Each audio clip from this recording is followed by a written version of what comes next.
Good morning students, मैं Renu ma'am. बेटा आज कक्षा 8 का पाठ 9 के प्रश्न उत्तर करते हैं। प्रश्न उत्तर में है निम्नलिखित प्रश्नों के उत्तर दीजिए। पहला प्रश्न है इसमें, किसका परिवार फर्रुख नगर देखने के लिए गया था? किसका परिवार फर्रुख नगर देखने के लिए गया था? तो उत्तर आएगा राकेश का परिवार। तो आप उत्तर लिखोगे राकेश का परिवार फर्रुख नगर देखने गया।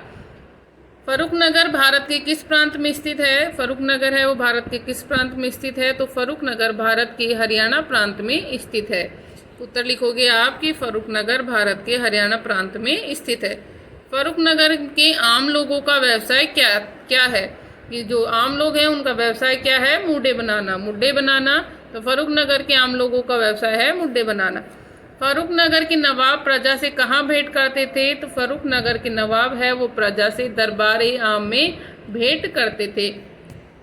तो उत्तर देख लो बेटा कि पहले में राकेश का परिवार है फर्रुख नगर देखने गया था। फर्रुख नगर है भारत के हरियाणा प्रांत में स्थित है। फर्रुख नगर के आम लोगों का व्यवसाय मुड्डे बनाना है। फर्रुख नगर के नवाब हैं वो प्रजा से दरबार ए आम में भेंट किया करते थे। आगे है आपके सही विकल्प के प्रश्न उत्तर में, फर्रुख नगर की नींव किसने रखी थी? तो फर्रुख नगर की नींव रखी थी फर्रुख सियर ने, और उन्हीं के नाम पर इसका नाम रखा गया था फर्रुख सियर। आगे है फर्रुख नगर के गेटों की मुख्य संख्या है। जो फर्रुख नगर में जो गेट हैं वो कितने गेट हैं बेटा? 4। उत्तर आएगा आपका 4 गेट हैं, जिनमें से 3 हैं जो नष्ट हो चुके हैं, उसके बाद सिर्फ एक है जो दिल्ली गेट है वो ही बचा है। फर्रुख नगर के नवाब गर्मी के समय बिताते थे कि फर्रुख नगर के जो नवाब थे जो गर्मी में समय बिताते, कहाँ बिताते थे? कुएं पर, तहखाने में या छतरी में? कहाँ बिताते थे? तहखाने में।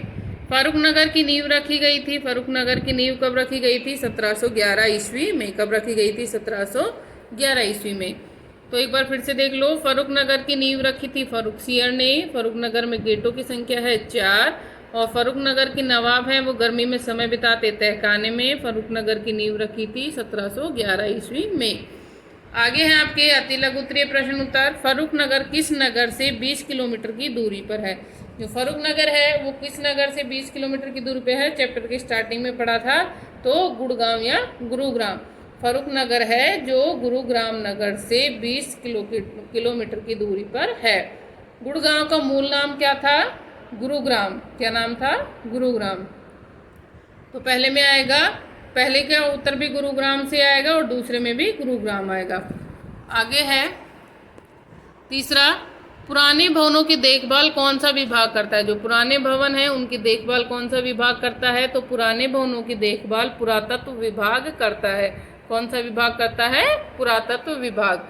फर्रुख नगर की नींव कब रखी गई? 1711 ईस्वी में। फर्रुख नगर है वो किसने बसाया था? इसकी नींव तो रखी थी बेटा फर्रुख सियर ने, लेकिन इसको बसाया किसने था, यानी इसका आगे निर्माण किसने किया था? फौजदार खान ने। किसने किया था? फौजदार खान ने। तो उत्तर आएगा आपके तीसरे में आएगा पुरातत्व विभाग की पुराने जो भवन है उनकी देखभाल करता है पुरातत्व विभाग। फर्रुख नगर की जो नींव रखी थी 1711 ईस्वी में रखी थी, और इसको बसाया किसने था? फौजदार खान ने। आगे आपके हैं लघु उत्तरीय प्रश्न उत्तर, फर्रुख नगर का नाम किस मुगल राजकुमार के नाम से रखा गया था? फर्रुख नगर का नाम है वो किस मुगल राजकुमार के नाम से रखा था? तो उत्तर आएगा फर्रुख नगर का नाम मुगल राजकुमार फर्रुख सियर के नाम पर रखा गया था। फर्रुख नगर का नाम है वो मुगल राजकुमार फर्रुख सियर के नाम पर रखा। किसके नाम पर आएगा? फर्रुख सियर के नाम पर। फर्रुख नगर का नवीकरण किसने किया? फर्रुख नगर का नवीकरण हरियाणा पुरातत्व विभाग ने किया। किसने किया? हरियाणा पुरातत्व विभाग ने। फर्रुख नगर की सैर के लिए किसका परिवार गया था? तो फर्रुख नगर की सैर के लिए राकेश का परिवार गया था। ये प्रश्न हमने पहले भी देखा था कि फर्रुख नगर की सैर के लिए राकेश का परिवार गया था। शीश महल में पेयजल कहाँ से लाया जाता था? तो शीश महल में पेयजल है वो कहाँ से? बावली से लाया जाता था, और जो शीश महल का पेयजल है वो अली घोष की बावली से लाया जाता था। शीश महल में पेयजल अली घोष खान की बावली से लिया जाता था।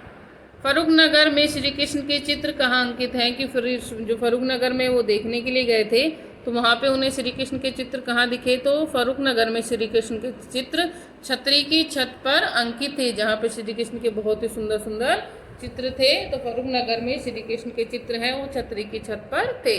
पर बेटा सभी प्रश्नों को फिर से देख लो लघु उत्तरीयों को, कि फर्रुख नगर का जो नाम है वो मुगल राजकुमार फर्रुखसियर के नाम से रखा गया है। फर्रुख नगर का नवीनीकरण है वो हरियाणा पुरातत्व विभाग द्वारा किया गया है नवीकरण। फर्रुख नगर की सैर है वो राकेश का परिवार करने गया था। शीश महल में पेयजल अली घोष की बावली से लिया जाता था। फर्रुख नगर में श्री कृष्ण के चित्र हैं वो छतरी की छत पर अंकित हैं। अब है आपके दीर्घ प्रश्न उत्तर। गाइड ने राकेश को फौजदार खान के विषय में क्या क्या बातें बताई थी। गाइड ने, क्योंकि उन्होंने जब फर्रुख नगर वो घूमने गए थे तो वो फिर गाइड रखते हैं ताकि उनको उस जगह के बारे में जानकारी मिल सके। तो जो गाइड था उसने राकेश को फौजदार खान के विषय में क्या क्या बातें बताई थी। तो उत्तर है पहले दीर्घ प्रश्न का, गाइड ने राकेश को फौजदार खान के विषय में बताया कि फौजदार खान मुगल सम्राट के दरबार में एक दरबारी था। जो फौजदार खान था वो क्या था, मुगल सम्राट के दरबार में एक दरबारी था। वह वहाँ का जागीरदार था, जो ये आपका फर्रुख नगर है वहाँ का। तो गाइड ने राकेश के बताया फौजदार खान के बारे में कि फौजदार खान है वो मुगल सम्राट के दरबार में एक दरबारी था, वह वहाँ का जागीरदार था। मुगल सम्राट मोहम्मद शाह रंगीला ने उसे नवाब की उपाधि प्रदान की थी और फौजदार खान ने फर्रुख नगर का निर्माण करने के बाद में शीश महल बनवाया था। तो ये सारी बातें उन्होंने फौजदार खान के विषय में उन्हें बताई थी कि वो जो मुगल सम्राट के दरबार में एक दरबारी था और वो फर्रुख नगर का जागीरदार था और मोहम्मद शाह रंगीला ने उन्हें नवाब की उपाधि दी थी। और इसके बाद में फौजदार खान ने फर्रुख नगर का निर्माण किया था और उसके निर्माण के बाद में उन्होंने वहाँ फर्रुख नगर में शीश महल भी बनवाया था।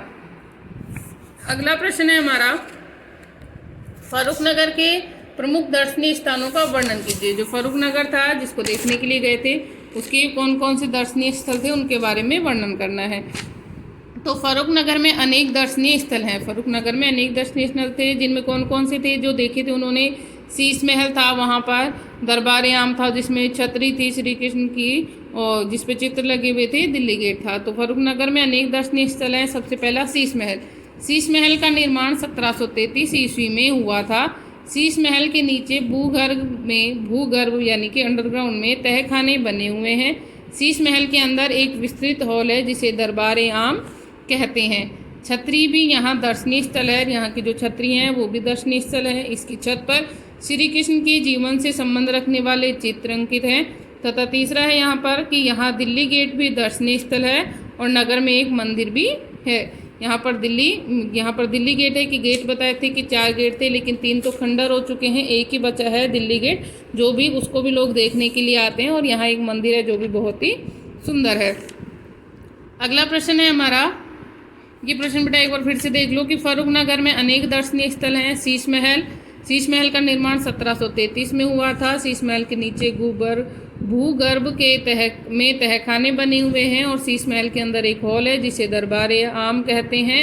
यहाँ छतरी भी दर्शनीय स्थल है। इसकी छत पर श्री कृष्ण के जीवन से संबंध रखने वाले चित्र अंकित हैं तथा दिल्ली गेट भी दर्शनीय स्थल है। नगर में एक मंदिर भी है। अगला है दरबार आम का परिचय अपने शब्दों में दीजिए। जो दरबार आम है यहाँ पर जो शीश महल के अंदर है इसका अपने शब्दों में वर्णन करना है। तो दरबार आम क्या है, तो उत्तर आएगा शीश महल के भीतर नवाब द्वारा प्रजा से भेंट करने के लिए एक विस्तृत हॉल है।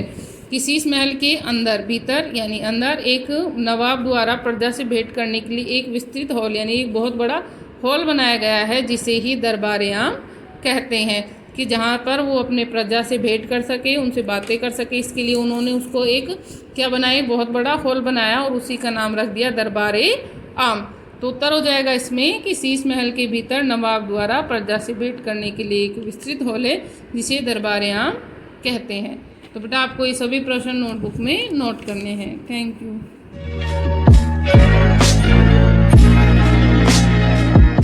Good morning, class. This is Anshu ma'am, your maths teacher. So let's start our today's maths class. In the previous class, we discussed about the methods that are used in exercise 7.2 and do some questions of exercise 7.2 also. So now next question is in which we have y square plus 19y minus 150, मतलब यहाँ पे क्या है, minus में कहाँ है, सी के इधर माइनस है, तो कौन सा मेथड हमारे पास, third one, in which we have that d1 और d1 plus b2 is equal to होना चाहिए हमारे पास b, और क्या होगा b1 minus b1 multiply b2 is equal to minus और c होना चाहिए, ठीक है।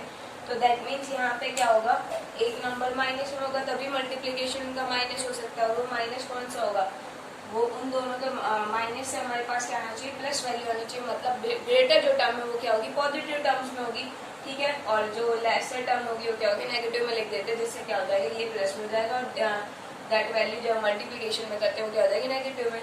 तो यहाँ क्या रूल बन सकते हैं, फर्स्ट ऑफ ऑल 2 से डिवाइड करेंगे, 75 आएगा, 75 और 2 का कभी भी सब्ट्रैक्शन 90 नहीं आ सकता।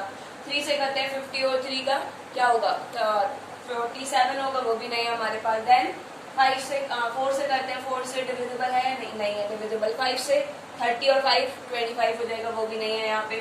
देन 6 से करते हैं, 6 2 जा एंड 6 5 जा, 25 और क्या है 6, 25 और 6 में से माइनस करेंगे क्या हो जाएगा, हमारे पास आ जाएगा 19, तो हम वही फैक्टर से लेते हैं, तो यहाँ क्या हो जाएगा वाई स्क्वायर। अब 25 जो है उसको ग्रेटर टर्म में लेंगे क्योंकि हमें पॉजिटिव आंसर चाहिए, और नेगेटिव में क्या चाहिए, मल्टीप्लिकेशन, ठीक है। सो नेक्स्ट में क्या हो जाएगा, y square plus 25y minus 6 of y minus 150, ठीक है, हो गया। 150 को भी हम क्या लिख सकते हैं, इसके फैक्टर्स में वो करना था ना हमें, तो 25 मल्टीप्लाई 6, यहाँ भी 25 मल्टीप्लाई 6, ठीक है। सो नेक्स्ट क्या करते हैं, हम पेयर्स बनाते हैं और इनमें से कॉमन लेते हैं, तो यहाँ हो जाएगा y और यहाँ हो जाएगा y प्लस 25, ठीक है। जिसके आगे कोई नहीं, हम पहले प्लस लगाते हैं, उसके बाद हम माइनस लेंगे, उसको ब्रैकेट में कर देंगे। यहाँ से क्या कॉमन ले सकते हैं हम 6, तो यहाँ माइनस 6 कॉमन लेते हैं दोनों से, सॉरी चलो प्लस 6 ही कॉमन लेते हैं, ज़्यादा कन्फ्यूजन ना हो इसलिए। प्लस 6 कॉमन लिया, यहाँ पे हम डिवाइड करें, क्या बचेगा माइनस 5, ठीक है, क्योंकि हमने यहाँ प्लस अलग से लिया था, इसीलिए हम जो जो इसके आगे साइन है उन्हीं को ही लगाएंगे, माइनस 5, और यहाँ क्या होगा माइनस 25। अब दोनों में माइनस माइनस, अगर मैं दोनों का माइनस बाहर ले लूँ तो ये क्या हो जाएगी, प्लस वैल्यू बन जाएगी, और बाहर क्या हो जाएगा माइनस मल्टीप्लाई प्लस माइनस हो जाएगा, तो यहाँ क्या हो जाएगा वाई इंटू वाई प्लस 25, और ये माइनस माइनस बाहर क्यों ले रहे हो, क्योंकि वाई प्लस 25 चाहिए ताकि कॉमन आ जाए, लेकिन यहाँ दोनों जगह माइनस है, तो माइनस 6 और वाई प्लस 25, ठीक है। अब दोनों में Y plus 25 Y plus 25 common आ गया, तो इसको कॉमन ले लिया हमने, और अंदर क्या हो गया वाई माइनस 6, ठीक है। So next question is, so in the next one we have that 48 plus 22 of x minus of x square, और हमने ऐसी कोई टर्म नहीं पढ़ी थी जहाँ पे क्या हो माइनस, मतलब कि x स्क्वायर के आगे माइनस साइन हो, तो हम क्या करते हैं, इसको जो हमने सीरीज पढ़ी उसी में चेंज करते हैं। तो कैसे कर सकते हैं, माइनस साइन को हम कैसे हटा सकते, रिमूव कर सकते हैं, -1 से मल्टीप्लाई करके, तो -1 जो साइन होगा वो हमारे पास बाहर हो जाएगा, और इन सब का क्या हो जाएगा, साइन चेंज हो जाएगा, ये क्या हो जाएगा, वैल्यूज अंदर ये बन जाएगी, ठीक है। अब इस माइनस को हमें साथ साथ लेके चलना, और बाद में जो अंदर है उनको लिखना। अब देखो 22 क्या होना चाहिए, उन दोनों का प्लस या माइनस करके होना चाहिए, और 48 उनका मल्टीप्लिकेशन होना चाहिए, ठीक है। 48 को मल्टीप्लाई करेंगे, फर्स्ट ऑफ ऑल 2 से डिवाइड करते हैं, क्या होगा 24। अब 24 और 2 दोनों का सब्ट्रैक्शन किसी भी तरीके से हमारे पास क्या आ सकता है, 22 आ सकता है, तो यहाँ पे क्या हो जाएगा एक्स स्क्वायर, लेकिन यहाँ पे माइनस साइन है, तो हम बड़ी वाली वैल्यू को क्या लेंगे, ग्रेटर, और छोटी वाली वैल्यू को क्या लेंगे, स्मॉलर। तो first of all plus sign बनाएंगे, और यहाँ माइनस 24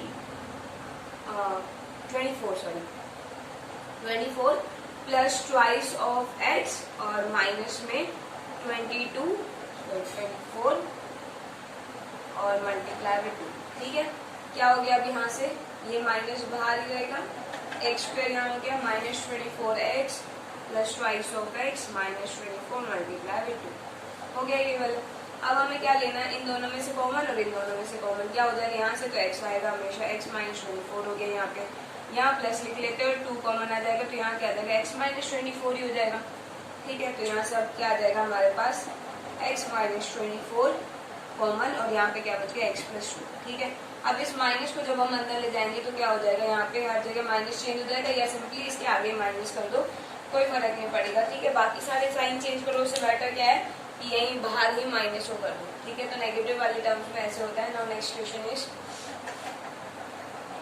सो नाउ सी, ये जो पैटर्न हमारे पास है, कहीं पे भी हमने नहीं पढ़ा था, उन 5 रूल्स में, तो क्या होगा यहाँ पे देखो, ये तो सेम है, ट्वाइस ऑफ एक्स स्क्वायर मतलब ए एक्स स्क्वायर है, ठीक है। यहाँ पे यहाँ तक भी ठीक है, लेकिन ये वाई जो एडिशनल है किस वजह से, क्योंकि यहाँ पे वाई है, मतलब यहाँ जो कांस्टेंट है वो पूरा का पूरा क्या है 15 वाई स्क्वायर है, ठीक है। उसको एज ए कांस्टेंट ही ट्रीट करना है, उसको वाई स्क्वायर की टर्म्स में नहीं लिखना है। और इन केस अगर y की टर्म्स में आंसर निकालना है तो हम क्या करेंगे, x वाली जो टर्म्स है उनको कांस्टेंट लिख लेंगे। देखो कैसे करेंगे, यहाँ पे b1 और b2 जो है उन दोनों का प्लस या माइनस करके हमारे पास क्या आना चाहिए, 7y आना चाहिए। अब क्या आना चाहिए, 7y, क्योंकि x वाली टर्म तो वही रहेगी जो हम पहले कर रहे थे अभी तक, ठीक है। x वाली टर्म को तो हम b1 और b2 उसमें नहीं लेते थे, यहाँ 7y आना चाहिए। और b1 और b2 का मल्टीप्लीकेशन क्या आना चाहिए हमारे पास, a का मल्टीप्लीकेशन c के इक्वल और माइनस में। a कौन सा है हमारे पास, जब यहाँ पे a वैल्यू हो जाती है और इन दोनों का मल्टीप्लीकेशन होना चाहिए, इन दोनों का मल्टीप्लीकेशन क्या है, -30। मतलब हमें क्या आंसर लाना है, यहाँ a और c क्या है हमारे पास 15y स्क्वायर, तो मतलब 30y स्क्वायर आना चाहिए इसका आंसर, ठीक है। मतलब मल्टीप्लाई करें तो हमारे पास आंसर क्या आना चाहिए इन दोनों का, 30y स्क्वायर। अब y स्क्वायर कैसे आ सकता है, जब इसमें भी टर्म हो और इसमें भी टर्म हो, या एक सेकंड में, लेकिन ऐसे तो हो नहीं सकता। तो हम क्या करें, एक दोनों में एक एक करके y ले लेते हैं, ताकि मल्टीप्लीकेशन में y स्क्वायर हो जाए और यहाँ पे क्या हो जाए, क्योंकि हमें पता है, देखो क्या होता है b1 और b2 में अगर हमें 7y लाना है, हम क्या कर लेते हैं 10y और -3y, कितना आ गया हमारे पास, 7y तो आ गया। अब इन दोनों का मल्टीप्लाई करेंगे, 7y मल्टीप्लाई -3y कितना आ गया, -30 आ गया, और y का स्क्वायर हो जाएगा, ठीक है। तो यहाँ हुआ क्या, अगर इन केस में यहाँ पे एक जगह y स्क्वायर ही लिख देती तो क्या होता, टर्म जब सेम नहीं होंगी, जब वेरिएबल्स उनके साथ सेम नहीं होंगे, तो हम उनमें सब्ट्रैक्ट माइनस भी नहीं कर सकते ना, सब्ट्रैक्ट और एडिशन नहीं कर सकते हैं।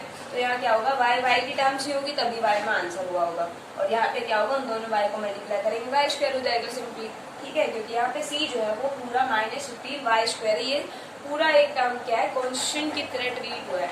तो यहाँ पे मैं ऑलरेडी इनके फैक्टर लिख चुकी हूँ, तो यहाँ क्या हो जाएगा, twice of x square plus 10y -3y, और बाहर क्या है x जो हम अभी तक लिखते आ रहे थे वही सेम, माइनस यहाँ पे कितना हो जाएगा 10y माइनस यहाँ पे ऑलरेडी है, तो हम यहाँ पे क्या लिख देते हैं 3y, ठीक है, हो गया -30y स्क्वायर, सेम वही हो जाएगा, ठीक है।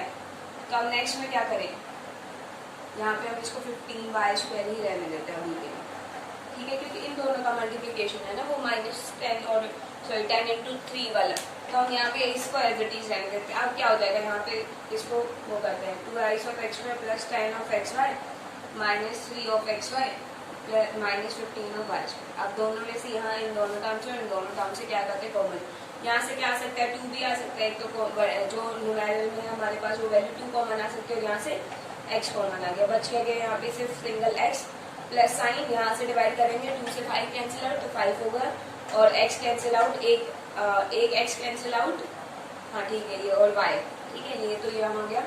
अब यहाँ माइनस है लेकिन हम प्लस में ही ले रहे, तो यहाँ से क्या कॉमन आ सकता है 3, और एक क्या आ सकता है y, ठीक है, 3y कॉमन आया, तो यहाँ पे क्या बचा माइनस ऑफ x और माइनस ऑफ क्या होगा यहाँ पे 5 ऑफ y, हो गया ये भी, ठीक है। अब दोनों में क्या दिख रहा है, यहाँ पे सेम टर्म्स तो है लेकिन यहाँ पे माइनस और यहाँ पे प्लस है, तो हम क्या करें, सिंपली इस माइनस को यहाँ से रिमूव करके यहाँ पे कर लेते, क्योंकि दोनों में से माइनस कॉमन लेंगे तो यहाँ क्या हो जाएगा प्लस, तो x प्लस 5y कॉमन आ गया यहाँ से, और क्या बच गई value twice of x minus thrice of y, ठीक है। So this is the factor, यहाँ पे क्या आता है, सिंपली जो x टर्म जैसे पढ़ते थे हम उसी के अकॉर्डिंग कर लेते, जो एक्स्ट्रा टर्म लग रही है उनको क्या कर लेंगे, हम कॉन्स्टेंट ट्रीट कर लेंगे। जैसे 15 और y स्क्वायर है, पूरा का पूरा क्या है वो हमारे पास कांस्टेंट है, तो अब हमें y स्क्वायर लाना है तो किससे मल्टीप्लाई करें, y मल्टीप्लाई y स्क्वायर होता है, ठीक है। तो सिंपली ऐसे होगा। नाउ नेक्स्ट क्वेश्चन इज,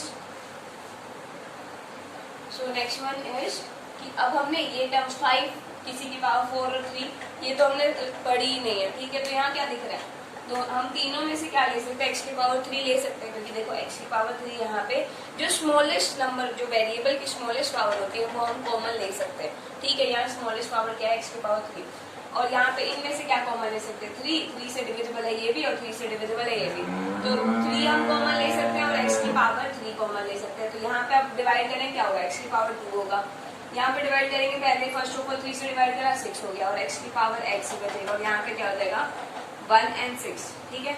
अब सिंपली हमारे पास कौन से टर्म बन गए, x square minus b x और माइनस सी, ठीक है। ये आपको खुद ट्राई करनी है, इसके फैक्टर्स खुद ट्राई करना, क्या बन सकते हैं 8 और 2, ठीक है, 2 + 16 और 8 और 2 का सबट्रैक्शन करेंगे -6 आ जाएगा। Now in the next one ये देखो यहाँ पे अगेन क्या है हमारे पास स्मॉलेस्ट टर्म, हम यहाँ से क्या ले सकते हैं, कॉमन ले सकते हैं। तो यहाँ से स्मॉलेस्ट टर्म हो गई, स्मॉलेस्ट जो है हमारे पास स्मॉलेस्ट वेरिएबल की जो पावर है वो कॉमन ले सकते हैं और ट्वाइस ऑफ 2 भी ले सकते हैं क्योंकि 2 तीनों से मल्टीप्लाई है।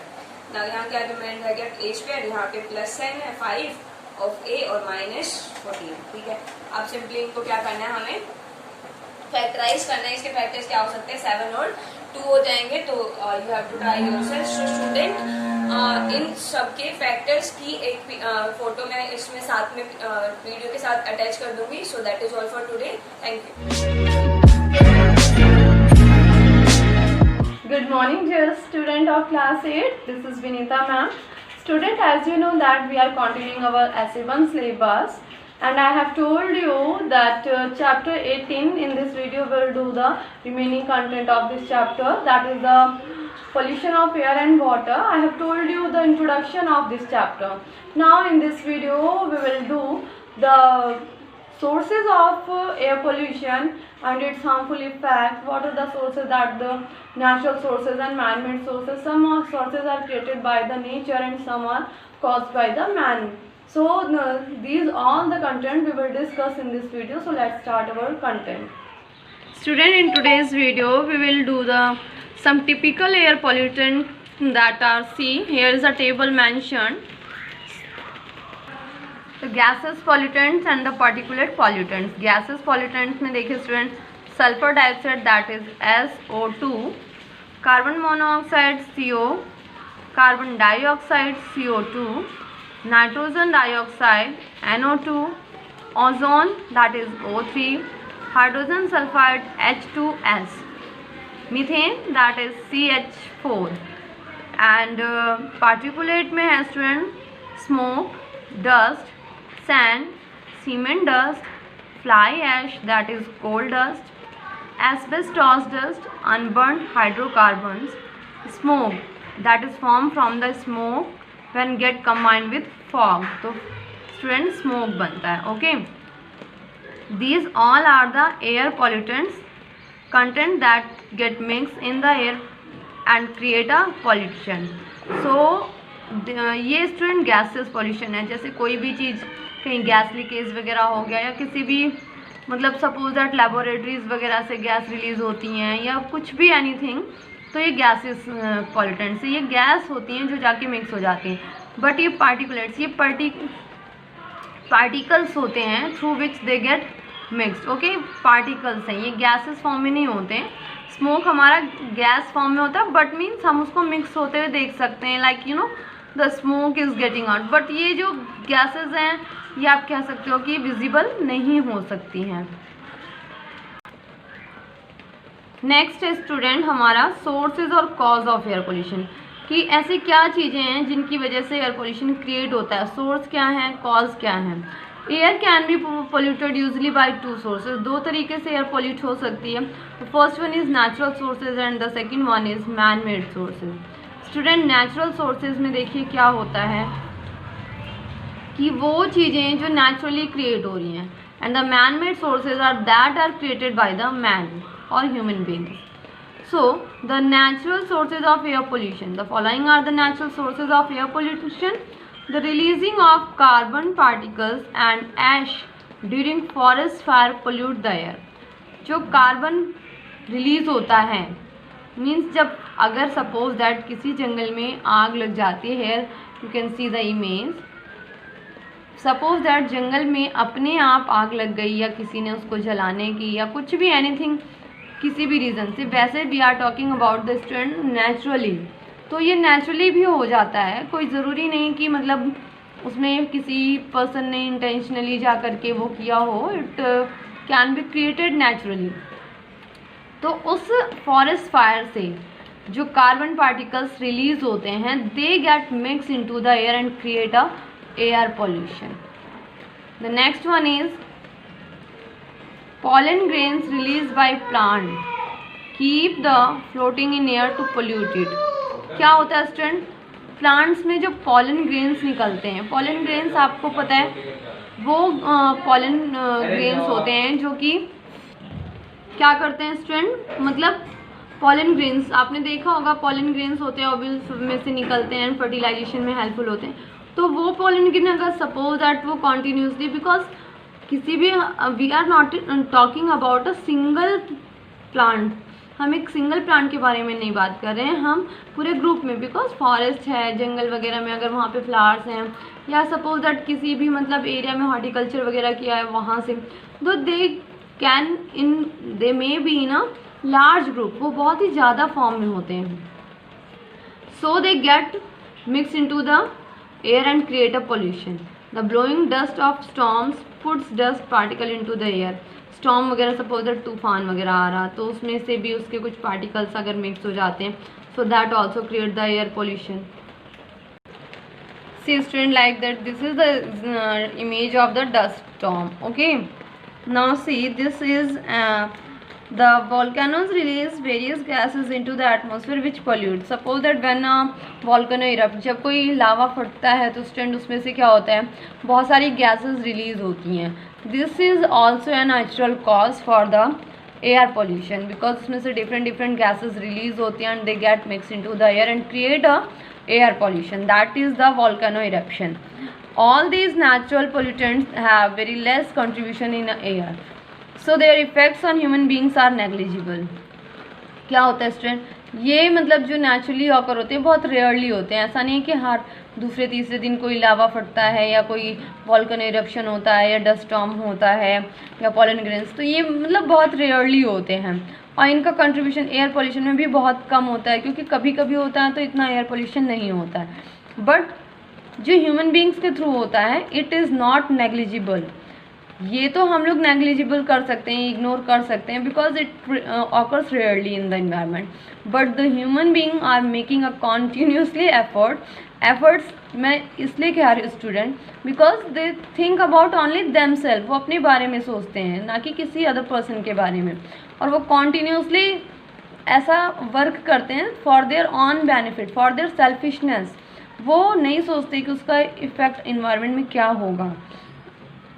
लाइक सी बर्निंग फ्यूल्स में student, burning of fuels like wood, cow dung, cake, coal and kerosene in home pollute the air by producing pollutants like carbon monoxide, sulphur dioxide, carbon dioxide, smoke, soot and ash.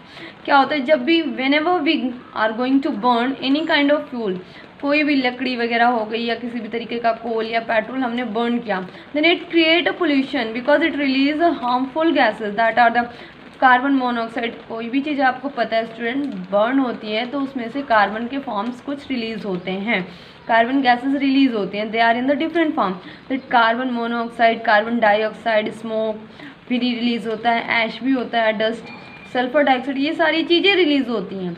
And हम क्या करते हैं, petrol diesel का use करते हैं, तो petrol diesel जो हम अपने व्हीकल्स में यूज़ करें वो भी तो बर्न होकर स्मोक की फॉर्म में निकल रहा है, रिलीज हो रहा है from the vehicles. This also get mix in to the environment. आपने देखा होगा मेट्रोपॉलिटन सिटीज़ में there is a lot and lot of heavy vehicles jam, आपने देखा होगा वहाँ पे कॉन्टीन्यूसली लोग क्या करते हैं, अपने व्हीकल्स को ऑन करके रखते हैं, एंड उसमें से बेटा lots and lots of amount of smoke get release in to the environment, get mix and create a pollution. तो इससे क्या होता है कि ये चीज़ें हम जाने अनजाने में बहुत चीज़ें ऐसा कर देते हैं जिसकी वजह से हमारे इन्वायरमेंट को नुकसान पहुंचता है। Like see here is vehicles and automobiles का, जैसे मैंने आपको जस्ट फ्यू सेकेंड पहले आपको एक्सप्लेन किया है।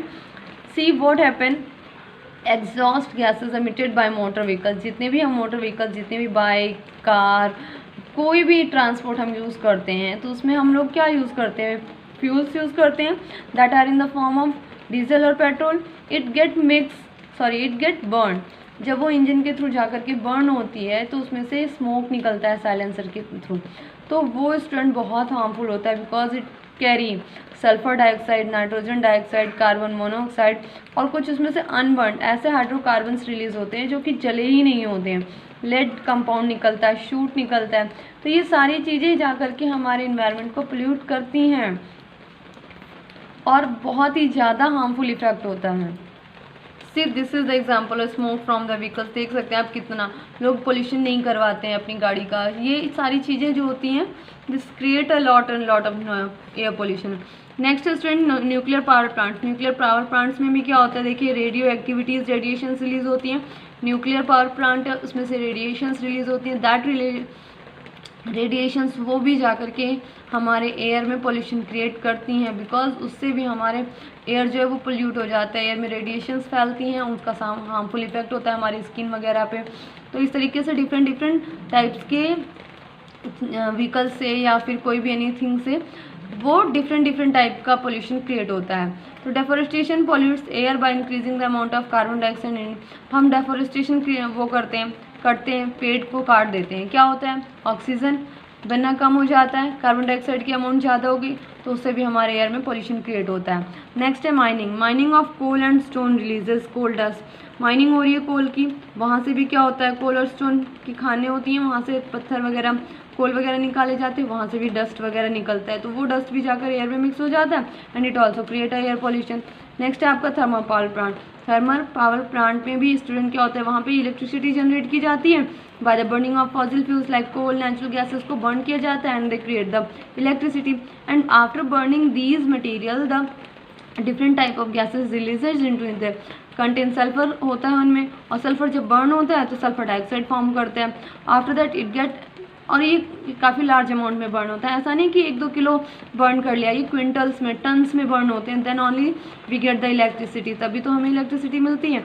और क्या होता है, वो जा करके फिर से उसमें से डस्ट वगैरह ऐश वगैरह निकलती है, it get mix into the air and create air pollution. तो see student, this is the smoke release from the thermal power plant. तो थर्मल पावर प्लांट से भी निकलने वाले गैस स्मोक जा करके इन्वायरमेंट में मिक्स होते हैं and create a lot of air pollution. So all these that we have discussed in this video are the content, are the sources that relates to the air pollution.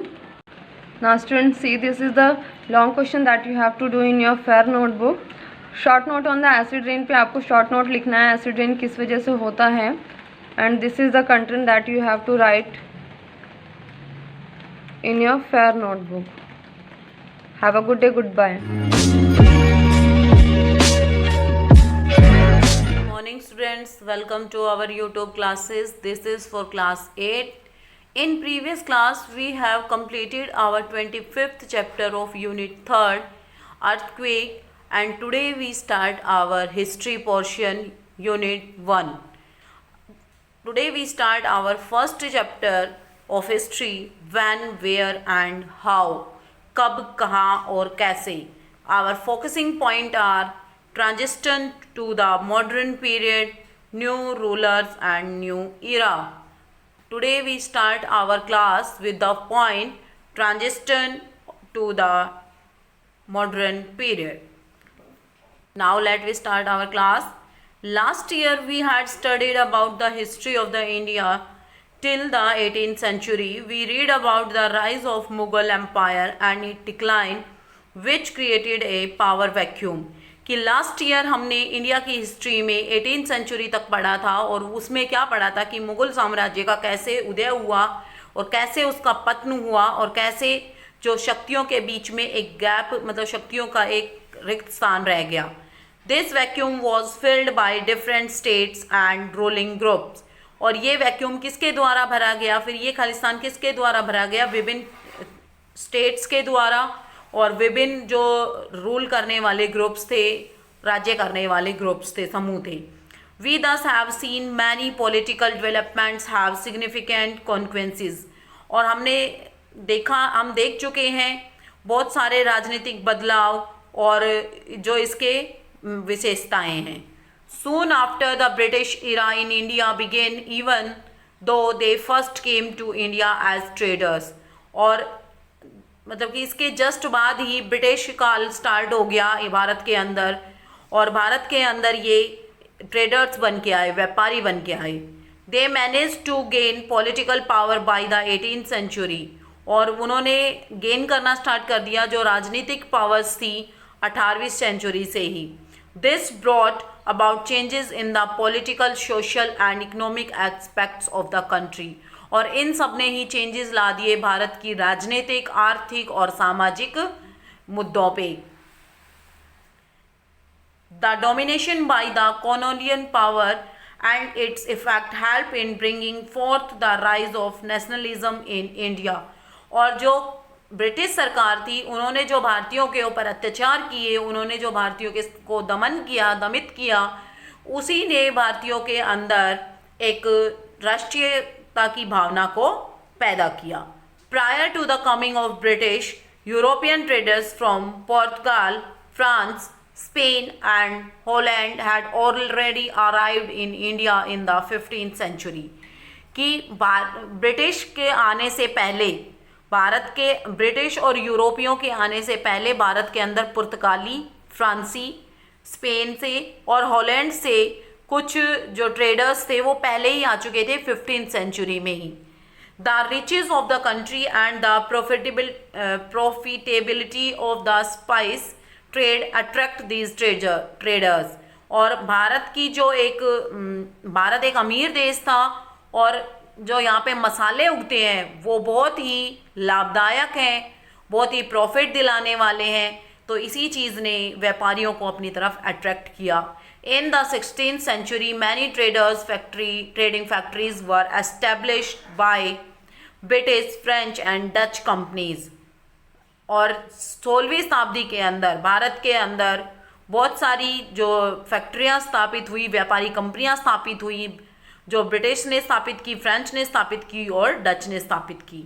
Since there was a high demand for Indian pepper, textile and handicraft in Europe, कि जो भारत के high demand थी भारतीय पीपर की, काली मिर्च की, इसके टेक्सटाइल की और जो इसके हाथ से बने हुए जो हैंडीक्राफ्ट्स थे उनकी यूरोप में।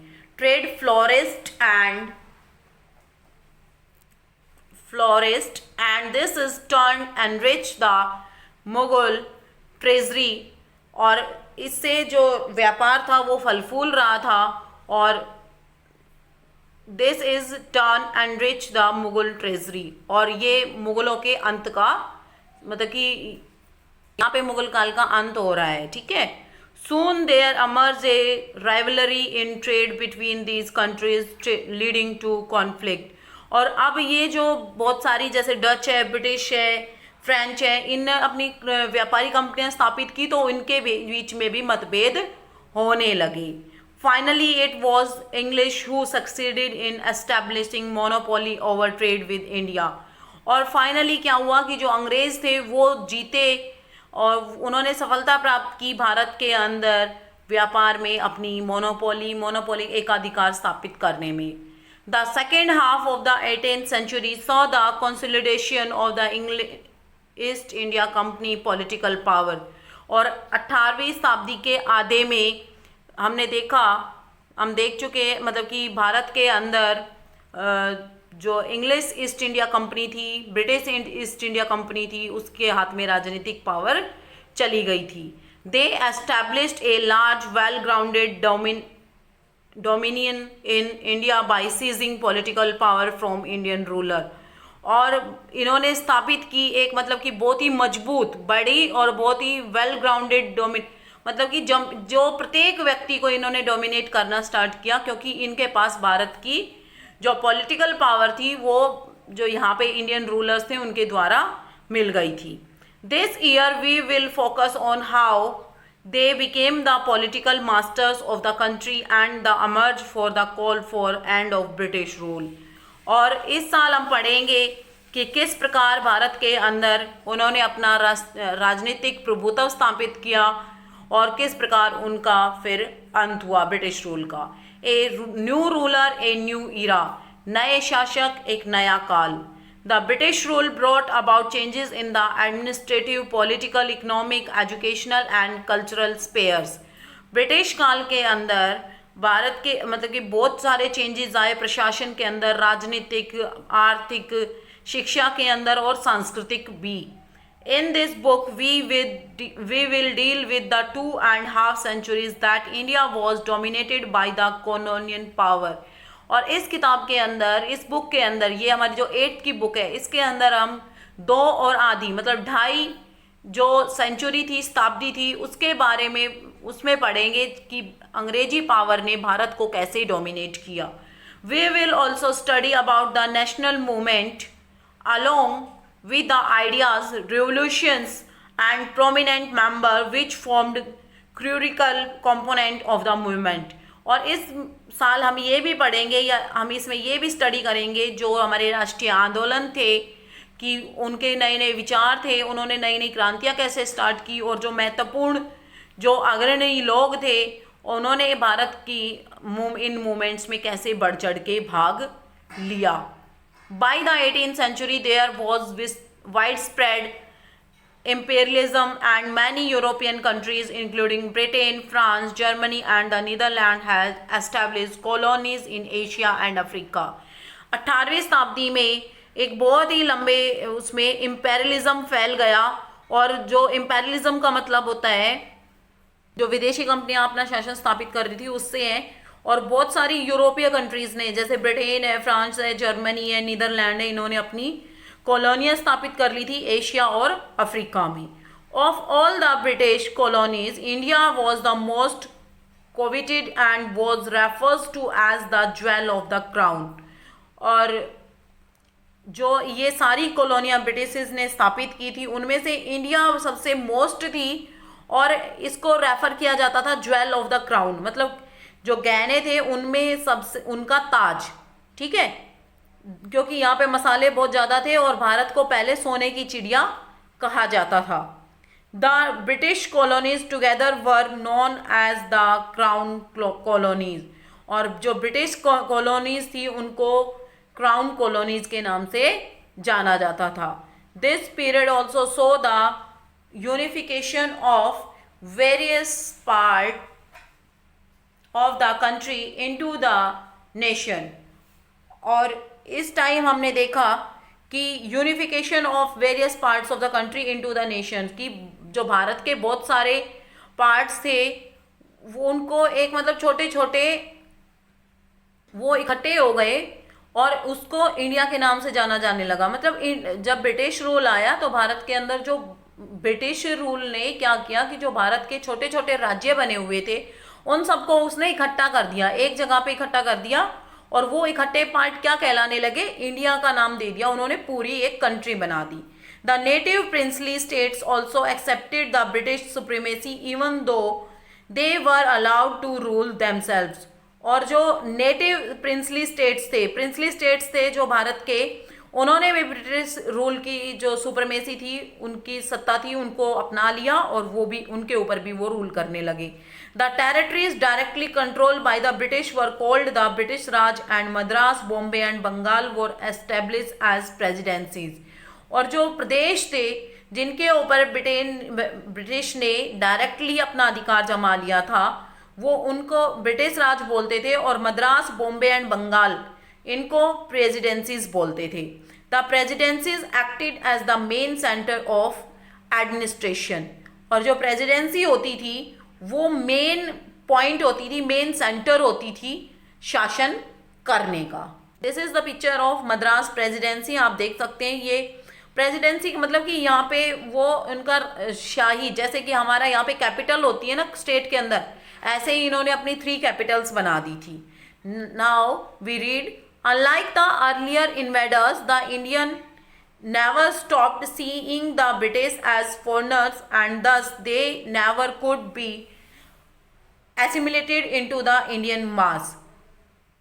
और अनलाइक द अर्लियर इन्वेडर्स कि पहले जो आक्रमणकारी आते थे, the Indian never stopped seeing the British as foreigners, तो ब्रिटिश को भी उन्होंने विदेशियों की तरह देखना नहीं छोड़ा और उन्होंने कभी भी वो मतलब भारतीय लोगों के अंदर नहीं मिले।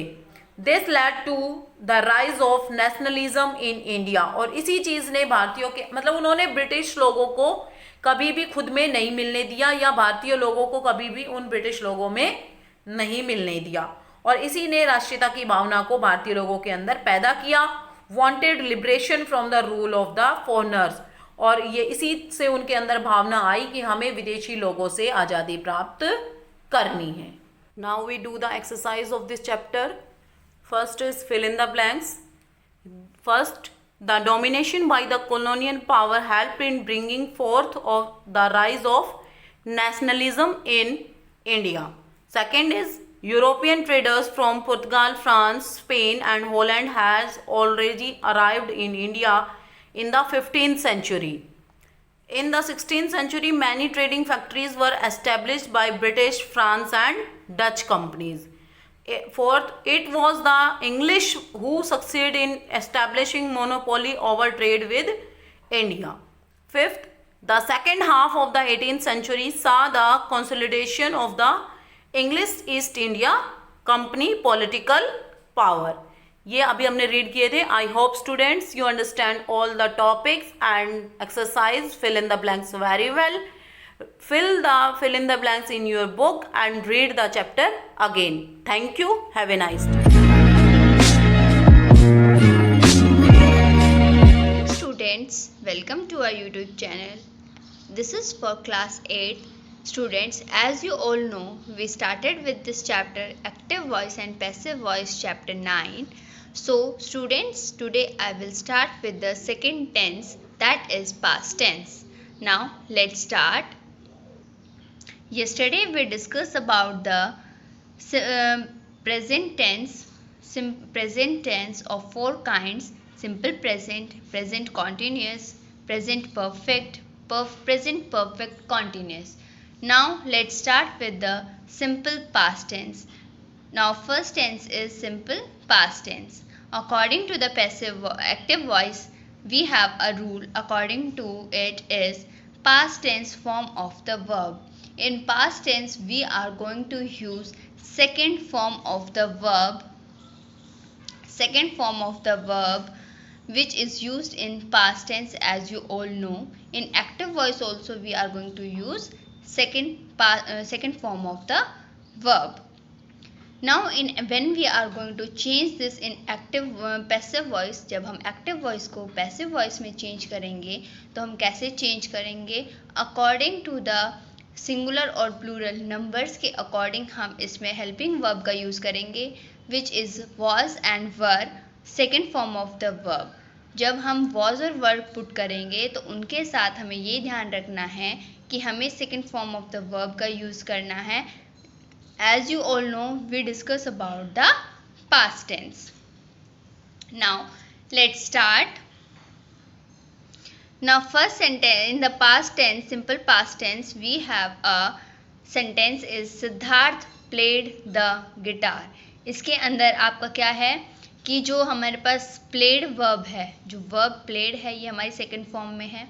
इसको हम change नहीं कर सकते because हम past tense के बारे में बात कर रहे हैं. तो इसके according हम क्या करेंगे? helping verb का use करेंगे in passive voice, as you know, according to the rule. So sentence is the guitar was played by Siddharth. अब हमने according to the numbers हम सिंगुलर के बारे में बात कर रहे हैं तो हम सिंगुलर वर्ब का ही यूज़, सिंगुलर हेल्पिंग वर्ब का ही यूज़ करेंगे with second form of the verb, that is was. The guitar was played by Siddharth.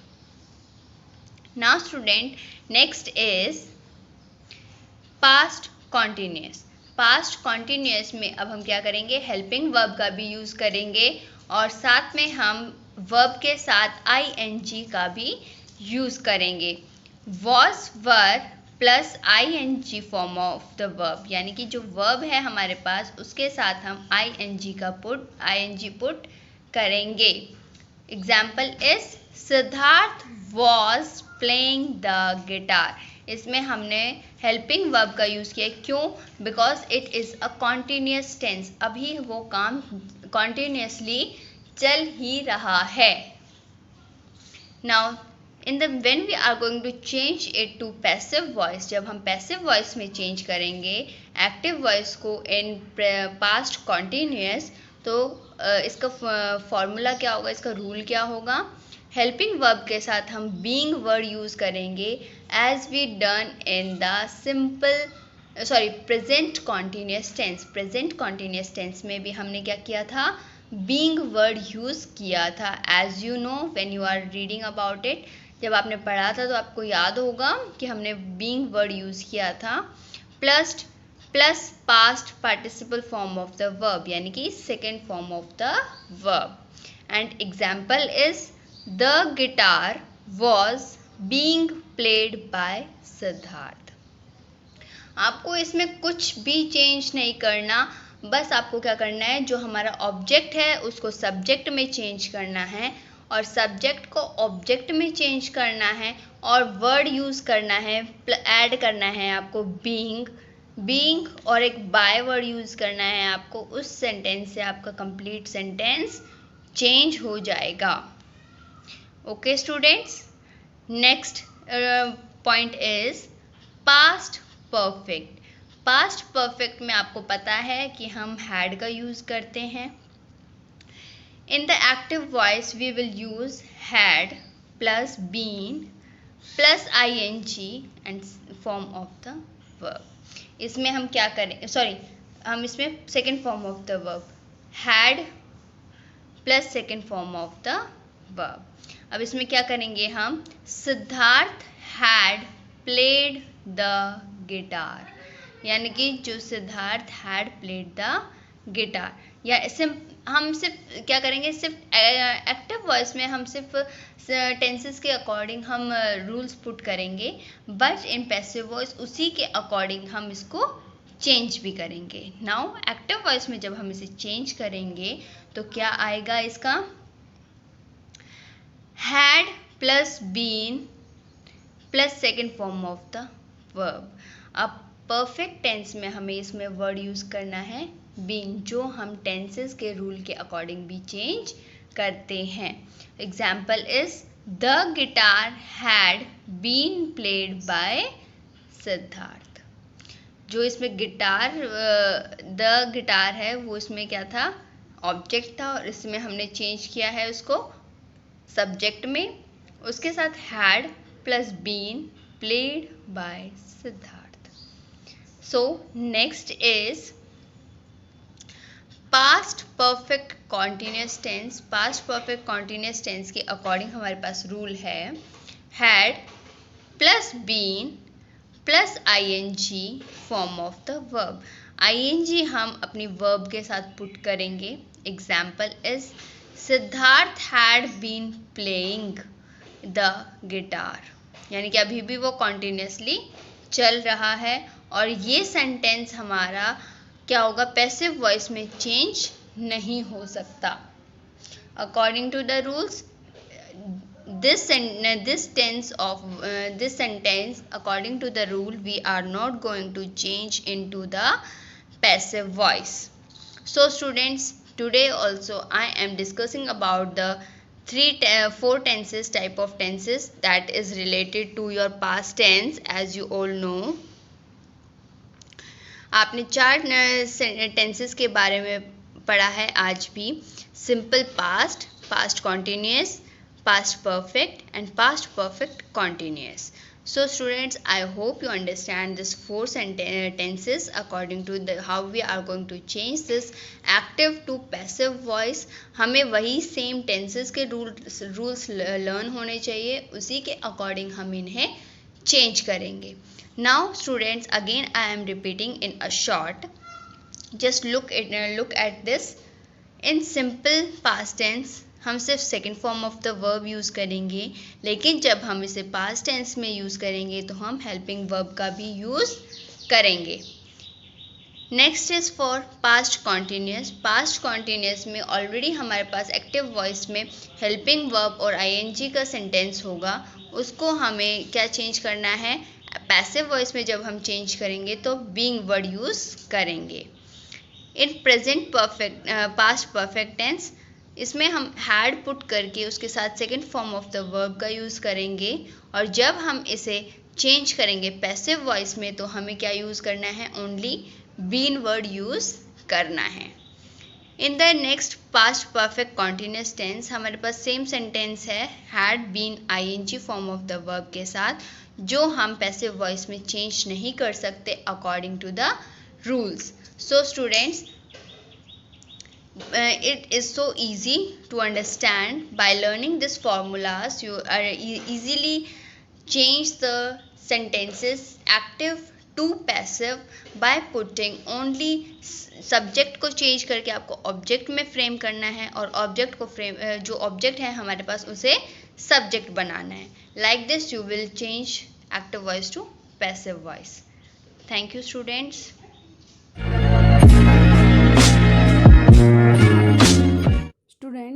this video, I will discuss with you some current affairs of last 6 months.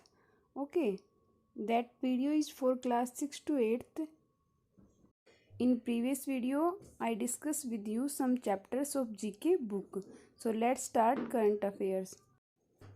Which city is declared as the summer capital of Uttarakhand?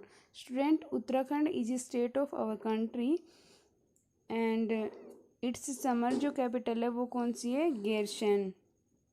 Next one is who has been appointed as an ambassador of World Wildlife Fund WWF. जो WWF fund है उसके ambassador है वो कौन appoint हुए हैं? Vishwanath Anand. Next one is which city hosted the Indian Science Congress in 2020? कौन सी city ने में होस्ट हुआ था ये Indian Science Congress? Answer is Bengaluru. Bengaluru is the capital of Karnataka state. Okay. Next one is which country president was the chief guest at Republic Day parade in this year 2020? तो answer is Brazil. जो Brazil country है उसके जो president हैं वो हमारे देश के चीफ गेस्ट थे 2020 जो रिपब्लिक डे सेलिब्रेट किया गया था 26 जनवरी को उसमें. नेक्स्ट वन है who has been awarded the national banker of 2020? National banker का अवार्ड किसको मिला है? RBI governor Shashikant Das. जो शशिकांत दास करंट में आरबीआई के जो गवर्नर है उनको ये अवार्ड मिला है नेशनल बैंकर का. Okay. Next one is question number 6. Which film wins the best motion picture drama award in 77th Golden Globe 2020? किस फिल्म ने जो अवार्ड जीता था बेस्ट ड्रामा पिक्चर अवार्ड? तो उसका नाम है 1917. ये फिल्म का नेम है. Okay. Next one is which player receive the Polly Umrigar award for the best international cricketer 2018 and 19? तो आंसर इज जसप्रीत बुमराह. जसप्रीत बुमराह है जो वो मुंबई इंडियंस टीम में भी थे आईपीएल के टाइम. उनको ये इंटरनेशनल क्रिकेटर का अवार्ड मिला है. नेक्स्ट वन है which port is renamed as Shyama Prasad Mukherjee port? Port का मतलब होता है बंदरगाह जहाँ से जो अदर कंट्री के साथ ट्रेड किया जाता है through the water ships. Okay. तो आंसर इज कोलकाता. जो कोलकाता पोर्ट है उसको रीनेम कर दिया है श्यामा प्रसाद मुखर्जी पोर्ट के नाम से. Next one is who become the fastest Indian spinner to claim 100 wickets in one day internationals? Answer is Kuldeep Yadav. Next one is who become the first women parade adjutant in army day parade? First women parade का के नाम में जो कौन सी women थी जो first थी? Captain Tania Shergill. जो ये कैप्टन थी आर्मी में और इसका नेम है Tania Shergill. Next one is question number 11. Arvind Krishna elected as the chief executive officer CEO of. जो अरविंद कृष्ण है वो किस कंपनी के CEO सेलेक्ट हुए हैं? IBM international business machine that is an IT company. Okay. Which state reported the first confirm corona virus case in India? First confirm case कौन से state में आया था सबसे पहले? केरला में. Who become the first ever hockey player world wide to win the prestigious world games athletes of the year award? तो answer is Rani Rampal. ये फर्स्ट हॉकी प्लेयर थे जो वर्ल्ड वाइड में विन किया था इन्होंने. Next one is 14 question. Who won the Australian opens women single title in 2020? तो answer is Sofia canine.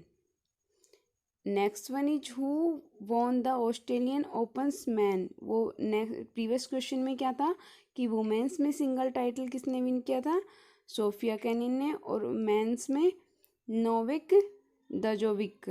Okay, तो student these are your current affair question you have to learn. Our next question is question number 16.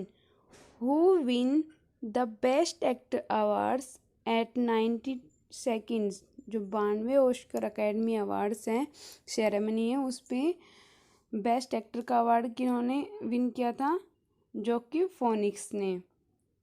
Next one is who win the best actress. तो actress का किन्होंने award, तो best actress का award किन्होंने win किया था, रीने जेलविगर।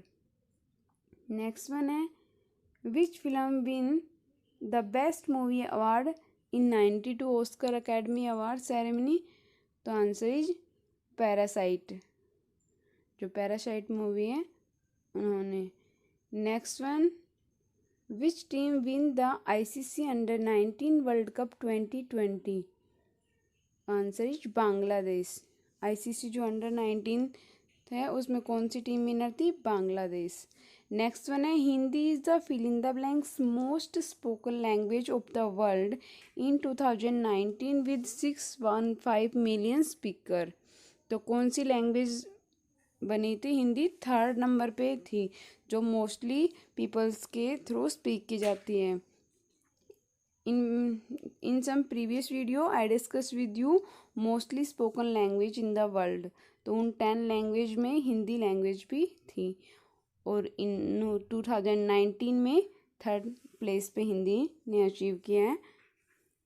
Okay, तो student you have to learn all this current affairs and write in your notebook for revise in your exam. Student, you have to prepare your S7 for best preparation.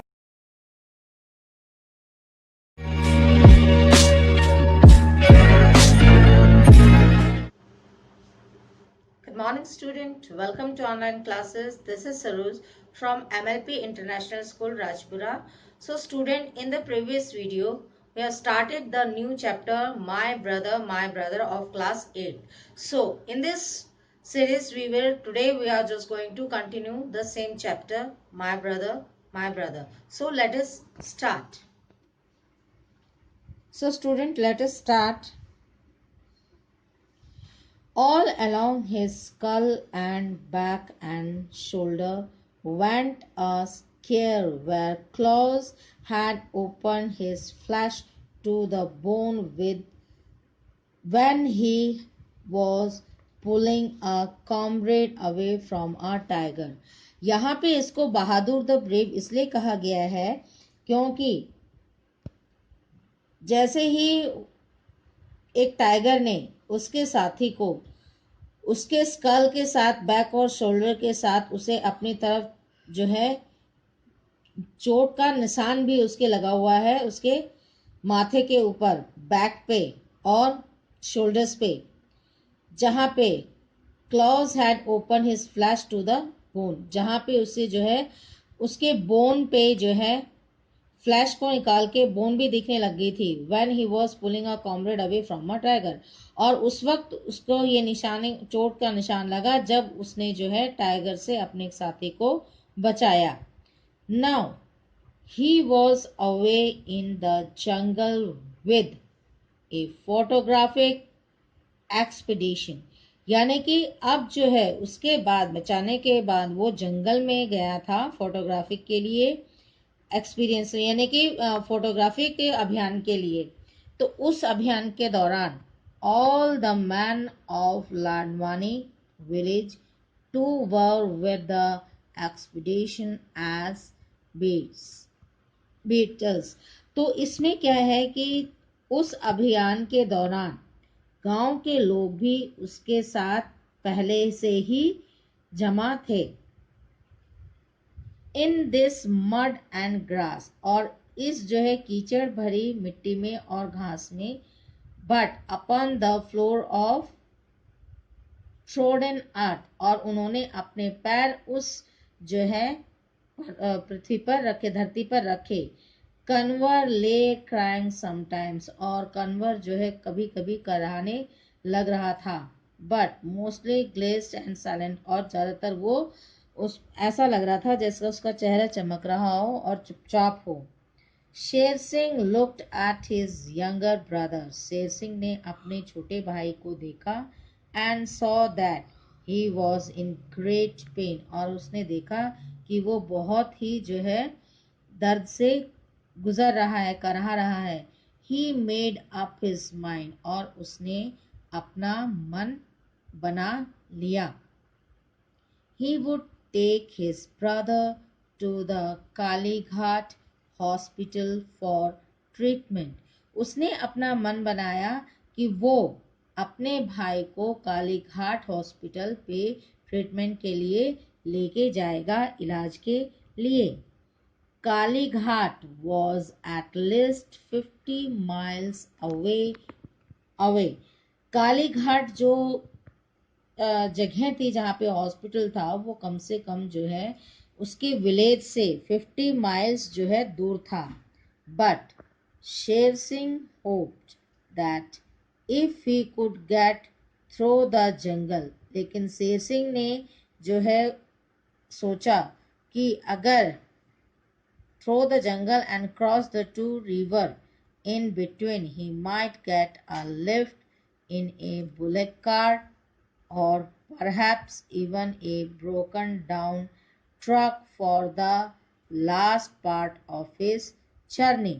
तो कालीघाट जो 50 miles दूर था, लेकिन शेर सिंह ने आशा की कि अगर वो जंगल को क्रॉस करके जाता है तो उसे 2 रिवर्स जो है बीच में जो है आएगी, जो उसे पार करनी पड़ेगी, और शायद उसे जो है लिफ्ट भी मिल सकती है बुलेट कार्ट में, और या फिर जो है या उसे कोई ब्रोकन डाउन ट्रक का कोई पीस मिल सकता है जो उसकी जो है लास्ट जर्नी का पार्ट का हिस्सा बन सकता है।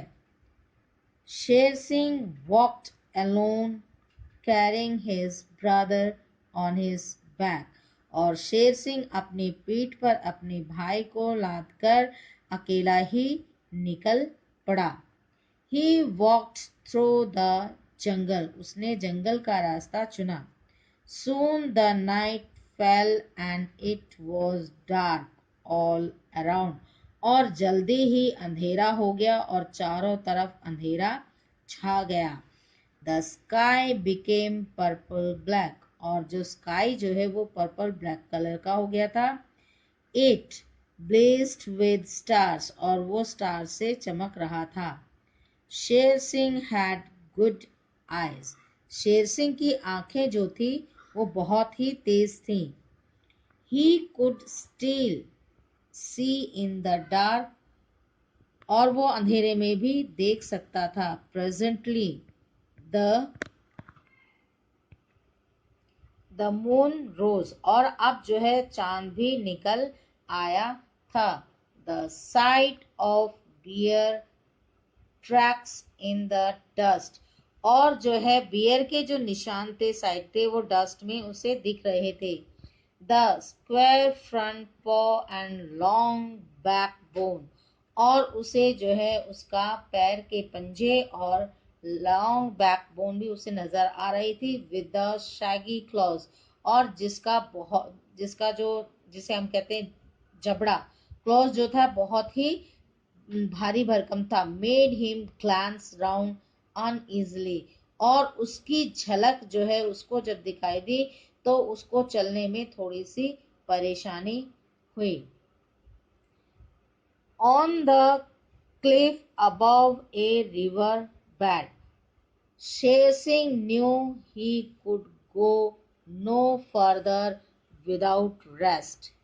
Sweat was running off his shaking flesh. He sat Kanwar down gently against a tree. अब रास्ते में जो है उसे नदी के किनारे शेर सिंह को जो है लगा कि अब शायद वो और ज़्यादा लेकर अपने भाई को नहीं चल पाएगा, और उसे पता था कि अब उसको रेस्ट की ज़रूरत है। और पसीने जो है उसके जो है चेहरे पर, उसके शरीर पर बह रहे थे। और उसने क्या किया, कन्वर को जेंटली, बहुत ही प्यार से उसे एक ट्री के अगेंस्ट लगाकर उसे बैठा दिया। सो स्टूडेंट, आज का जो है मैं आपको यहीं तक करवाऊंगी। और what you have to do, आपको जो है इसमें से जितना मैंने अभी सेकेंड पार्ट आपको पढ़ाया है, इसमें से आप अपनी कॉपी में जो है आपको वर्ड मीनिंग लिखने हैं और उसे लर्न कीजिएगा। और please, it's a kind request to you that don't forget to do the practice of reading. Reading की प्रैक्टिस जरूर करें। सो स्टूडेंट, आज की इस वीडियो में इतना ही। द सेम आपको करना क्या है, आपको वीडियो को लाइक करना है, शेयर करना है और चैनल को सब्सक्राइब करना है और साथ ही साथ बेल आइकन पे क्लिक करना ना भूलें। Thank you, take care.